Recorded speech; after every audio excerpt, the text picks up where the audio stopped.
ಸ್ನೇಹಿತರೆ ನಮಸ್ಕಾರ. ಈ ದಿನ ನಾವು ಶ್ರೀ ಶಾರದಾ ಲಕ್ಷ್ಮೀ ನರಸಿಂಹ ಪೀಠ ಶ್ರೀಮಠ ಹರಿಹರಪುರದ ಐತಿಹ್ಯವನ್ನು ತಿಳಿದುಕೊಳ್ಳೋಣ.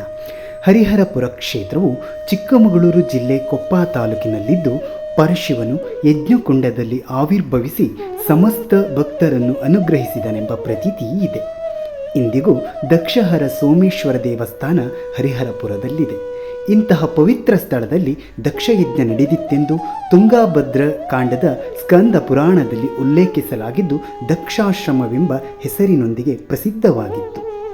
ಇಂತಹ ಪರಮ ಪವಿತ್ರ ಕ್ಷೇತ್ರದಲ್ಲಿ ಅಗಸ್ತ್ಯ ಮಹರ್ಷಿಗಳು ಕಠಿಣವಾದ ತಪಸ್ಸನ್ನಾಚರಿಸಿ ಲಕ್ಷ್ಮೀ ನರಸಿಂಹ ಸ್ವಾಮಿಯ ಸಾಕ್ಷಾತ್ ದರ್ಶನ ಪಡೆದಿರುತ್ತಾರೆ. ಗುರು ಪರಂಪರೆಯಲ್ಲಿ ಇಂದಿಗೂ ಅಗಸ್ತ್ಯ ಕರಾರ್ಚಿತ ಲಕ್ಷ್ಮೀ ನರಸಿಂಹ ಸಾಲಿಗ್ರಾಮ ಪೂಜಿಸಲ್ಪಡುತ್ತಿರುವುದು ವಿಶೇಷ.